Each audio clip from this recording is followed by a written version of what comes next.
kabar ibu-ibu hari ini? Sehat. Sehat, alhamdulillah. Oke, kita lanjutkan ya. Kemarin kita sudah belajar bersama-sama mengenai lansia, memahami lansia. Lansia ini apa, Bu? Orang yang usianya lebih dari 60 tahun. Oh iya.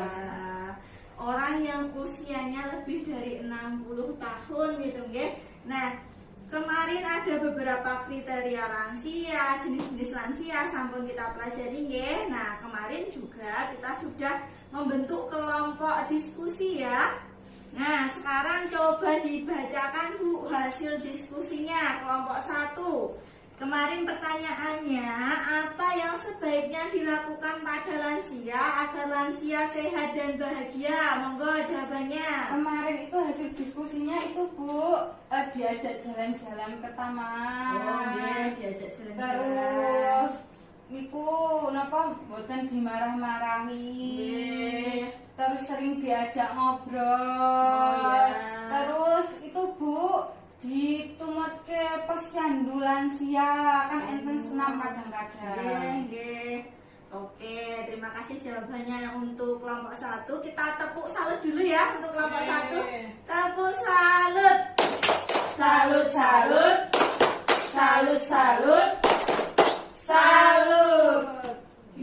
Sekarang untuk kelompok 2 monggo dibacakan jawabannya, perwakilannya niki nggih. Kula bacakan lagi pertanyaannya.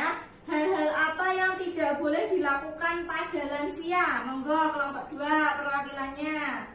Bu, kemarin hasil diskusinya itu tidak boleh membentak, Bu. Tidak Terus boleh membentak. membentak, memarah-marahi, tidak boleh mengabaikan atau mengacuhkan atau mendiamkan, Bu. Oh iya, betul sekali. Oke.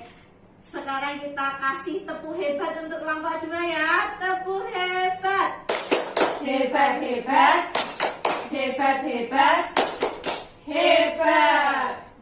Untuk pertanyaan selanjutnya kelompok 3. Kemarin kita sudah diskusi juga. Untuk pertanyaannya, bagaimana menghadapi lansia yang sulit perilakunya? Monggo kelompok 3. Kemarin itu kita harus sabar Bu. Terus mendengarkan apa Iya. yang dia inginkan, Iya. kemudian berusaha memahami.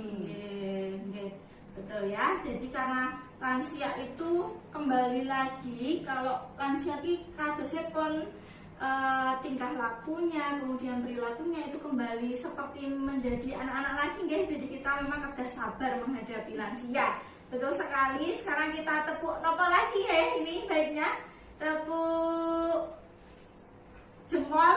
Iya. Oke, tepuk jempol untuk kelompok 3.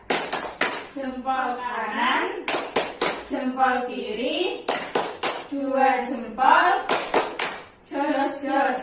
Oke, terima kasih. Tadi jawabannya sudah bagus semua dari kelompok 1 sampai kelompok 3 tentang bagaimana caranya menghadapi lansia, kemudian apa yang boleh dan tidak boleh dilakukan pada lansia. Sudah benar nggih. Nah, ini bisa ditambahkan di sini sangat diperhatikan ada flip chart nomor 4 mengenai prinsip melayani lansia. Yang pertama, tidak memberikan stigma atau cap kepada lansia, gitu nggih. Nah, kita sebagai pengurus atau yang menemani lansia itu tidak boleh memberikan stigma atau cap kepada lansia. Biasanya kan enten nggih beberapa itu yang memberikan stigma cap, misalnya Mbah Bungkuk gitu nggih. Kadang ada yang bilang seperti itu dan lain sebagainya. Kemudian kita tidak boleh mengucilkan, menghindari sikap sensitif, misalnya mudah marah dan tersinggung. Jadi jangan sampai kita istilahnya ngadeni tiang sepuh lansia itu gampang emosian, apa nggih Bu? Nah, jangan digubris. Misalnya kalau lansianya itu kok nilai sensitif, ya ampun dibales dengan sensitif juga gitu ya. Jangan mudah marah, jangan mudah tersinggung karena memang lansia itu kadang suka pelupa, apa yang diucapkan juga lupa, kemudian apa yang dilakukan itu lupa, tentunya ampun diambil hati ya kan nggih. Kemudian tidak membesar-besarkan masalah. Jadi kalau dalam melayani lansia itu jangan membesarkan masalah. Kalau bisa malah terus diselesaikan saja gitu nggih, agar tidak menjadi berkepanjangan. Nah, selanjutnya apa Bu niki? Menghindari sikap belas kasihan yang berlebihan. Oke, jadi kepada orang tua itu kita boleh melayani tapi tidak boleh berlebihan, ngoten nggih. Terlalu dimanja, terlalu di ini nggih, belas kasihan yang berlebihan itu nanti lansianya terus ngadi-adi, ngoten nggih, terus apa-apa kan mendetke dan lain sebagainya. Padahal kalau secara fisik itu memang lansia memang kedah gerak ya kajeng, fisiknya itu tetap sehat gitu nggih, gitu. Kemudian selanjutnya Bu, niki napa Bu? Kemandirian, memberi kesempatan pada lansia menunjukkan kemampuannya ke Sampun, nggih, kemandirian. Jadi kita bisa memberikan kesempatan kepada lansia untuk menunjukkan kemampuannya, nggih. Nah, boleh dipersilahkan untuk melakukan sesuatu itu asalkan tidak berat nggih, tidak berbahaya bagi kesehatan fisiknya gitu. Nah, dipersilahkan misalnya ajeng nopo ngewangi nyapu. Nah, nek nyapu kan boten berat nggih, Bu. Asalkan pomane boten jembar kan tasesaken nggih. Nah, boleh gitu ya, dipersilahkan. Kemudian yang terakhir Bu, napa niki prinsip melayani lansia? Keluarga sebagai sumber pemecahan masalah. Oke, jadi setiap ada masalah apapun itu kembali lagi kepada keluarga, nanti diselesaikan baik-baik gitu, oke? Jangan sampai masalah itu menjadi lebih besar. Oke, sekarang untuk cara menghadapi lansia yang sulit perilakunya, tadi sudah didiskusikan di kelompok 3 bagaimana menghadapi lansia yang sulit perilakunya. Tadi dijawab, kenapa Bu? Harus dengan sabar. Oke. Nah, untuk caranya yang pertama itu tetap menghormati dan menghargai lansia sebagai orang tua, oke? Ya, bagaimanapun tingkahnya, bagaimanapun perilakunya, sikap dan lain sebagainya itu tetap orang tua kita, nggih. Harus kita hormati, harus kita hargai, kita sayangi, nggih. Jadi jangan sampai kita menjadi anak yang durhaka gara-gara boten sabar ngadepi tingkah dan sikapnya, ngoten nggih, gitu, tingkah lakunya. Kemudian yang kedua, bersikap sabar dan bijaksana terhadap perilaku orang tua atau lansia. Sabar nggih. Digedhekke sabare nggih, Bu. Nggih. Jangan gampang emosian, ngoten nggih. Biasane iki apa Bu? Lansia itu kan gampang lupa, pun pendeke kadang muni nek enten tanggane datang itu dibilangin kalau belum makan itu loh. Aku mau isuk rong dinae padahal sebenarnya sudah makan gitu nggih. Jadi kita memang kedah sabar.